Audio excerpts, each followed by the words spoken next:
ڕێز و سڵاو بۆ بینەرانی خۆشەویستی تەلەڤیزیۆنی کۆمەڵە و بەرنامەی لێکدانەوە هەڵوێست. ئازیزان بۆ بەرنامەی ئەمڕۆکە بابەتێکمان بۆ ئامادە کردوون، نووسینەکە لە بەڕێز سیروان عوبەید، باسێکەکە لە ترامپیزم.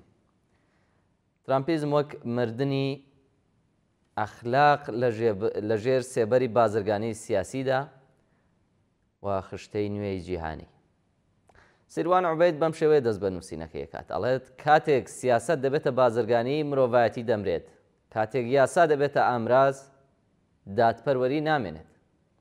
ترامپیزم تەنیا بیرۆکەیەکی سیاسی نییە، بەڵکو نەخشەی مردنی ڕەوشتی نێودەوڵەتیە کە بەرهەمی ئامانجگەرایی و بێبەزەیی سیستمی کاپیتالیزمە، بە ئامرازێکە بۆ بەردەوام بوونی دەسەڵاتیان. ترامپیزم چیتر تەنیا ڕێگایەکی سیاسەتکردن نییە، بەڵکو پێشەنگێتی کۆتایی هاتنی بنەما ئەخلاقیەکانە کە لێ ڕێگایەوە جیهان بەڕێوەی دەبات. ئەم دیاردەیە سیاسیە کە لە ناو هەناوی ئەمریکا و مێشکی دۆناڵد ترامپەوە سەری هەڵدا، ئەمڕۆ بۆتە ئامرازێک بۆ ڕەخکردنی دڵی سیاسەتی جیهانی و لە ناوبەرنی هەموو ئەو پێوانە ئەخلاقیانەی کە مرۆڤ بە درێژایی مێژوو خەریکی دروستکردنی بووە. تایبەتمەندیە سەرەکیەکانی ترامپیزم و کاریگەریە ئەو دیاردەیە لە سیستمی نێودەوڵەتیدا باز لێ بکەین. ترامپیزم لە بنەڕەتدا دژبەرێتی ڕاستە و خۆیە لەگەڵ بنەماکانی دموکراسی و یەکسانی، وەک سیستمێکی سیاسی بێمۆڕاڵ کە هەموو شتێک تەنها لەژێر چاوەدێری سووددا دەبینێت، سوودی ئابووری، سوودی ڕامیاری و سوودی تاکە کەسی. ئەمە واتە لەم جیهانە ترامپیزمیەدا مرۆڤایەتی، ماف، یاسا و ئەخلاق تەنیا ئامرازن بۆ گەیشتن بە ئامانجە تاکە کەسیەکان. ئەم بیرۆکەیە کاریگەریەکی ڕاستەوخۆی هەبووە لەسەر سیستمی نێودەوڵەتی. کاتێک ترامپ و پوتین لە ئالاسکا کۆ دەبنەوە و بەبێ ئەوەی زێلێنسکی بانکێش بکرێت باسی ئاشتی و ڕێکەوتن لەسەر چارەنووسی نیشتمان و گەلێکی تر دەکەن، ئەمە نەک تەنیا پێکهاتەی ئەخلاقی سیاسەتی نێودەوڵەتی دەشکێنێت، بەڵکو ئاماژەیە بۆ ئەوەی کە جیهان بەرەو سەردەمێکی نوێ دەڕوات، سەردەمێک کە هیچ حسابێک بۆ یاسا و پڕۆتۆکۆڵە نێودەوڵەتیەکان ناکات و تەنها هێزە کە بڕیار دەدات. باسێ بکەین لە دەرەنجامی ترامپیزم و بەشێک لە وەڵامی جیهانی و خشتەی نوێی هاوپەیمانیەکان لە نمونەی چین و بریکس. ئەم گۆڕانکاری و مۆدێلە لە سیاسەتی نوێی جیهانیدا تەنها لە چوارچێوەی ڕەفتاری دۆناڵد ترامپ ئەمریکادا نەماوە، بەڵکو ئەمڕۆ ترامپیزم بووە بە ڕەفتارێکی جیهانی. وڵاتانی دیکەشی لەسەر ئەو مۆدێلە کۆپی کردووە و خەریکە وڵاتانی زلهێزی وەک ڕووسیا، چین و هێندوستان لە کاردانەوەی ئەو مۆدێلەی سیاسەتی دۆناڵد ترامپ هەمان ڕەفتاری بێپێوەری ئەخلاقی سیاسی دەگرنە بەر لە پەیوەندیە نێودەوڵەتیەکاندا و پێیان وایە ناچارن وەک بەرگری لە هەمبەر ئەم شێوازە نوێی سیاسەت ڕێگەی نوێ و هاوپەیمانی نوێی ئەنجام دروست بکەن، تەنانەت ئەگەر لەسەر حسابی تێکچوونی سیستمی ئێستای نێودەوڵەتیش بوو بێت و لەسەر تێکچوونی یاسا و پڕۆتۆکۆڵە نێودەوڵەتیەکانیش بێت. وەک لە ڕووداوەکانی ئەم هەفتەیەدا بینیمان کۆبوونەوەی سەرکردەکانی وڵاتانی ڕووسیا، چین و هێندوستان و کۆریای باکوور بەڕوونی ئەوە نیشان دەدات کە خشتەیەکی نوێی جیهانی لە پەیوەندیە نێودەوڵەتیەکاندا بەڕێوەیە کە بە شێوەیەکی سەرەکی وەک هاوپەیمانیەکی ئاڵتەرناتیڤ و دژایەتی باڵادەستی ڕۆژاوا و کاردانەوە دژ بە سیاسەتەکانی ئامریکای سەردەمی ترامپ دەردەکەوێت. وڵاتی چین کە لە ڕابردوودا زیاتر وەک هێزێکی بەرگریکار خۆی نیشانداوە، لەم دوایانەدا بەڕوونی سیاسەتی ڕەتکردنەوەی هەڵمەتی ڕۆژاوایی دژی ئێران ڕاگەیاندووە و بەشداریکردنی لە مانۆڕی هاوبەشی سەربازی لەگەڵ ڕووسیا و ئێران لە گەروی هورمۆز لەژێر ناوی هێڵی پاراستن دەست پێکردوە. سەرەتای قۆناغێکی نوێ بوو لە سیاسەتی چین و ڕووسیا کە تیایدا ئامانجی مانۆڕەکە بریتی بوو لە پەرەپێدانی هاوکاریە سەربازیەکانی نێوان ئەو وڵاتانە و کۆنتڕۆڵکردنی هەڕەشەی دەریایی و نیشاندانی یەکگرتووی استراتیژیکی دەست بە کاریگەریەکانی ئەمریکا لە ناوچەکە و هەروەها ئاماژەیەکی ڕوونیش بوو بۆ دروستبوونی هاوپەیمانیەکی نێودەوڵەتی دژ بە باڵادەستی ڕۆژاوە هاوکاتیش پەیوەندە بەهێزەکانی چین لەگەڵ ڕیاض و تارانیش بە هەمان شێوە هەر ئەم ئامانجانە نیشان دەدات. و هەر ئەوەش نییە، ئاکتیڤ بوونەوە و چالاکیەکانی ئەم دوایەی گروپی بریکس وەک ئاڵتەرناتیڤێکیش هەیە. بریکس کە پێکاتوە لە رووسیا، هندستان، چین، برازیل و ئافریقای باشوور تا دێت هەوڵی بەهێزکردنی خۆی دەدات بە تایبەتی لە بواری ئابووری و سیاسیەوە. ئەمە شۆیەکی سەرەکیە بۆ هەوڵی بەرپەرچدانەوەی باڵادەستی ڕۆژاوا و دامەزراندنی سیستمێکی نوێی جیهانی فرەهێزی.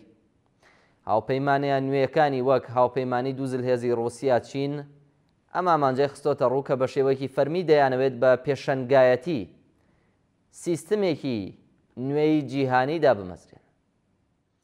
ناوبڕێک وەربگرن بە درێژێن بابەتە دێمەوە خزمەتە.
سیروان عوبەید لە درێژەی نووسینەکەیدا دەڵێت کە لە سەرووی هەموو ئەوانەدا کە باس کرا پێشهاتێکی نوێی ئەم هەفتەیە ئەوە بوو کە بە دیاریکراوی ئەوەی کە ڕوویداوە تیایدا چین هێزی خۆی نیشانی ڕۆژاوادا جیهانی شۆک کرد بە گەورەترین نمایشە سەربازیەکەی لە پێکان. ئەوە ڕووداوێکی ئاسایی نەبوو و تەنها ئامانج لێی یادکردنەوەی 80 ساڵەی سەرکەوتنی چین بەسەر ژاپۆن لە شەڕی جیهانی دووەمدا نەبوو، بەڵکو پەیامێکی ڕوون بوو بۆ ئامریکا و دەرکەوتنی هاوپەیمانیەکی نوێی جیهانی و فرەهێزی. ئەوەی جێی سەرنج بوو نمایشەکە بە نزیکەیی هەموو ئەو وڵاتانی کۆکردبووەوە کە بە دژبەری ئامریکا و ڕۆژاوادا دەنرێن، تەنانەت ئەو وڵاتانی کە پێشتر دژبەیەکیان هەبوو وەک پاکستان، هندستان و چین. بەیجینگ توانی زیاتر لە 20 سەرکردەی وڵاتانی جیهان کۆبکاتەوە کە زۆربەیان وەک دژبەری ئامریکا ڕۆژاوان، بە تایبەتی ڤلادیمیر پوتین، کیم جونگ ئۆن و شی جینگپینگ و سەرۆک وەزیرانی هندستان و سەرۆکۆماری ئێران و چەند سەرکردەیەکی تر. ئەوەش بە شێوەیەکی ڕوون نیشانەی هەوڵدانە بۆ یەکگرتن و هاوپەیمانیەکی نوێ دژ بە باڵادەستی ڕۆژاوا و ئەمریکا بە تایبەتی. هەروەک پەیامێکی تری نمایشەکە ئەوە بوو چین ویستی بە ئەمریکا بڵێت بەیجینگ چیتر لە چوارچێوەی بەرگری و دیفاعدا نامێنێتەوە و لە جیهاندا دەبێت بە هێزێکی سەرەکی و پێشەنگی هاوپەیمانیەکی نوێ. هەروەک شی جینپینگ لە وتارەکەیدا گوتی جیهان لە نێوان شەڕ یان ئاشتی و دیالۆگ یان پەککەوتندایە و چین دەیەوێت بە هێز و دیپلۆماسیەکی نوێوە بێتە مەیدان و چیتر لە سیاسەتی بەرگریەوە بێتێ ڕێنمایی و پێشانگایەتی سیاسەتی دژبەری ئەمریکا و ڕۆژاوە. هەرزوو لە کاردانەوەی ئەو ڕووداوەدا دۆناڵد ترامپ سەرۆکی ئەمریکا لە پەیامێکدا لە سۆسیال مێدیای تایبەت بەخۆی گوتی کە سەرکردەکانی چین، ڕووسیا و کۆریای باکوور لەگەڵ یەکتر کۆبوونەوە یەکیان گرتووە بۆ پیلانگێڕی دژ بە ئەمریکا. بەڵام دواتر لە وتارێکی تردا وتی کە بەڕاستی نمایشەکە زۆر سەرنجڕاکێش بوو و ئەوان دەیانویست من بیبینم و منیش بینیم. هەروەها ترامپ گلەی کرد و گوتی دەبوو شی جینگپینگ لە وتارەکەیدا باسی هاوکاری وڵاتەکەی بکات، چونکە ئەمریکا یارمەتی زۆری داون لە ئازادکردنی چین لە شەڕی جیهانی دووەمدا. ئەو دوو لە دوانەی دۆناڵد ترامپ ئەوەیان لێ دەخوێندێتەوە کە ئەو دەیەوێت نمایشەکەی چین بگەڕێنێتەوە بۆ هۆیەکی سیاسی، لەلایەک هەستی خۆی بۆ مەترسی هاوپەیمانێکی نوێ ناشارێتەوە و لە هەمان کاتیشدا یادکردنەوەی یارمەتی ئەمریکا بۆ چین لە شەڕی جیهانی دووەمدا دەکاتە ئامرازێک بۆ گەڕاندنەوەی شێوازێکی دیپلۆماسیش یان نیشاندانی خۆی وەک سەرۆکێکی بەهێز و ڕەزامەند بە دیالۆگ. بەڵام ئەوەی ڕوون بوو ئەو ترسە دیارە بوو کە ئەمریکا لە سەرکردایەتیکردنی تاکلایانەی جیهان بکەوێت. لە کاتێکدا هەموو ئەو ڕووداوانە کاردانەوە و بەرەنجامی سیاسەتی خۆبەزلزانی بێناوەڕۆکی ترامپن. نمایشەکە وەک بەشێک لە بەرەنجامی سیاسەتەکانی ترامپ هۆکارێکی ڕوونی داوە بە دروستبوونی بەرەیەکی نوێی جیهانی دژ بە خۆی و ئەمریکا، وەک داهێنەری مۆدێلێکی ترامپیزم کە بە شێوەیەکی گشتی کار لەسەر ئەمریکا یەکەمە و دژایەتی هاوپەیمانیان نێودەوڵەتیەکانە. ئەم نمایشەی چین بەڕوونی ئەوەی نیشاندا کە چین و هاوپەیمانەکانی دەیانەوێت جیهانێکی نوێ دروست بکەن، جیهانێک کە لانیکەم دوور لە هێز و ڕێنمایی ئەمریکا بێت. بەم شێوەیە نمایشەکە بە شێوەیەکی ڕاستەوخۆ وەڵامێکی سیاسی بە شێوەی ترامپیزم خۆی لە بەرامبەر سیاسەتی دۆناڵد ترامپ و ئەمریکای ئێستادا بەسەر جیهانەوە نیشاندا. هەموو ئەو کاردانەوە وەڵامانە پەردەلادانێکی پراکتیکین بۆ ئەو تێڕوانینە ڕەوشتیانەی سەرەتا باسمان کرد. کاتێک وڵاتێکی وەک ئەمریکا یاسا نێودەوڵەتیەکان دەشکێنێت و سیاسەتی بازرگانی سیاسی جێگیر دەکات، وڵاتانی دیکەش هۆکاریان نییە ڕێز لە یاسا نێودەوڵەتیەکان بگرن. هەر ئەمە ژوای کردووە کە سیاسەتمەدارانی وەک ئەردۆغان، مۆدی یان شی جینپینگ بە ئاشکرا بڵێن ئەگەر ئەمریکا یاسا نێودەوڵەتیەکان دەشکێنێت ئێمە بۆچی ڕێزیان لێ بگرین.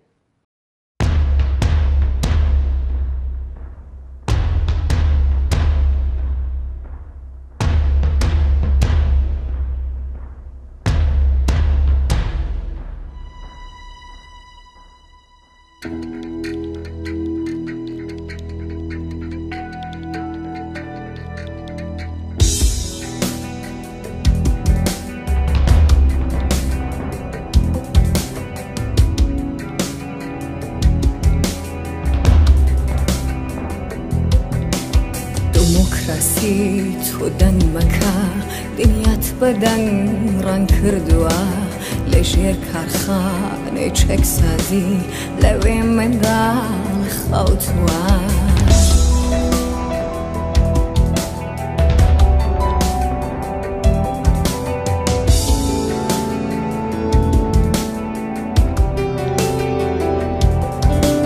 سەرۆکەکان هیچێ مەڵێن ئێوە دنیاتان خواردووە لە بن گرمەی پوتینەوە لەوێ منداڵی خەوتووە.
ترین قسەی دنیا باستی دمۆکراسیەکان جەنگی هێز و دەنگی بووم بێ خەونی منداڵی کوشتووە بێتامترین قسەی دنیا باستی دمۆکراسیەکان جەنگی هێز و دەنگی بووم بێ خەونی منداڵی کوشتووە دیندارەکان دەنگێ مەکان بینی باشتان فرۆشتووە لە بین شەڕی خوداکەندا لەوێ منداڵی خەوتووە بریا پلانی ئەم دنیا منداڵێک دای بڕشتایە نەچەک نەدی نە هالیوود هیچ نەخشێکی تێ نەبووایە خەجاڵەت ناکێشی دنیا ئەڵەی ئینسانیەت مردووە سیاسەتوان ئیمزا مەدا لەوێ منداڵی خەوتووە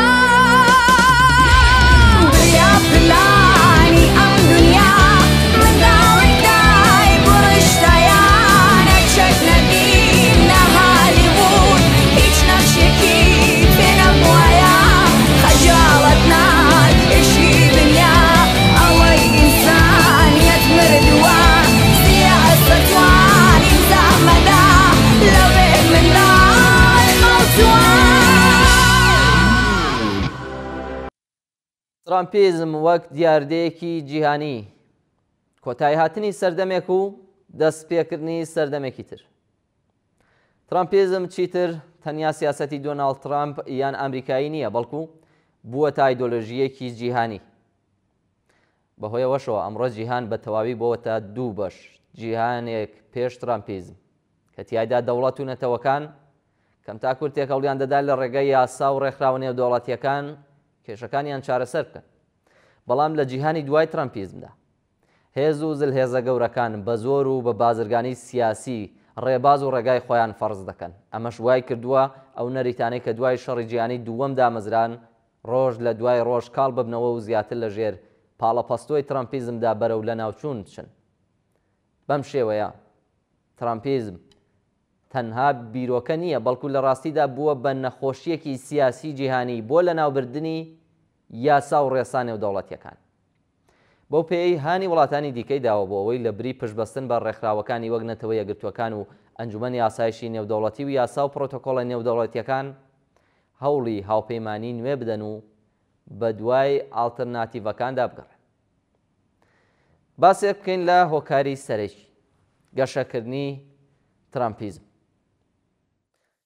خۆ بە زلزانینی ترامپ و دەست لە پشدانی ناوخۆی ئەمریکا گەشە بە ترامپیزم دەدات. هەروەک پێویستە ئەوە لە بەرچاو بگرین کە پشتگیری لە ترامپ لە ناوخۆی ئەمریکا لەلایەن هەندێک لە خەڵکی ئەمریکاشەوە هەیە بە تایبەتی چینی دەوڵەمەند و بازرگان و هەندێک لە دەستەی کار کە پشتگیری لە سیاسەتی ترامپ دەکەن. بەڵام نابێ ئەوەمان لەبیر بچێت کە ئەم پشتگیریە بە هۆکاری ئابوووریەوەیە نەک تەنها بەهۆی بیرۆکە سیاسیەکانیەوە. ئەوان باوەڕیان وایە کە سیاسەتەکانی ترامپ وەک کەمکردنەوەی باج لەسەر کۆمپانیاکان کاریگەریەکی باشی لەسەر بازرگانی و داهاتی کۆمپانیا و تاکە کەسی خۆیان هەیە و وایان لێ دەکات هەست بە گرنگی و باشبوونی ئابووری بکەن. بەڵام ئەم هۆکارە ئابووریە نابێت وا لە خەڵ بکات لە کارە ساتباربوونی ئەنجامە نێودەوڵەتیەکەی ئەم سیاسەتە خراپ و نائەخلاقیە بێئاگا بن.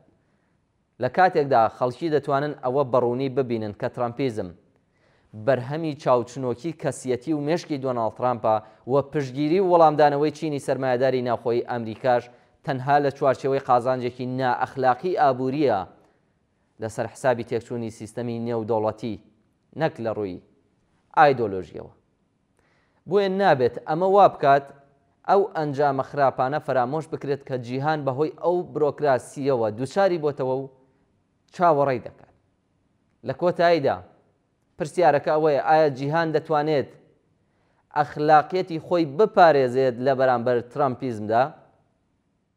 ئەگەر ئەم بیرۆکەیە بەردەوام بێت دەکرێت سەردەمێکی نوێی ڕەهای سیاسی دەست پێ بکات کە تیایدا هیچ سنوورێک نەبێت بۆ دەسەڵاتدارانی جیهانی وزلهێزان و هیچ ڕێزێک ناگیرێت بۆ مرۆڤایەتی و یاسا نێودەوڵەتیەکان. بە واتایەکی تر ئەگەر جیهان ناتوانێت ڕووبەڕووی ترامپیزم بوەستێت ئەوە ڕاستیەکی تر هەیە، باچی تر ڕێکخراوە نێودەوڵەتیەکان و یاسا و پرۆتۆکۆڵە نێودەوڵەتیەکان لە بواری سربەخۆی گەلان و مافەکانی مرۆڤ تا بوت بۆ خۆیان ئامادە بکەن، چونکە لە ژێر سای ترامپیزمدا هیچ یاسایەکی جێگیر بوونی نییە، هیچ شتێکی پیرۆز بوونی نییە. ئەوەی هەیە مردنی ئەخلاقی سیاسی و بێشەرمیە لە شکاندنی پێوەرە مرۆیی و نێودەوڵەتیەکان. ئینەرانی خۆشەویست، بەم شێوەیە گەیشتینە کۆتایی بەرنامەی لێکدان و هەڵوێستی ئەمڕۆکەمان. زۆر سپاس کە تا بە کۆتایی لەگەڵماندا بوون و بەو هیوایە کە ناوەڕۆکی بەرنامەکە جێی سەرنجیەوەی ئازیز و خۆشەویست بوو بێت.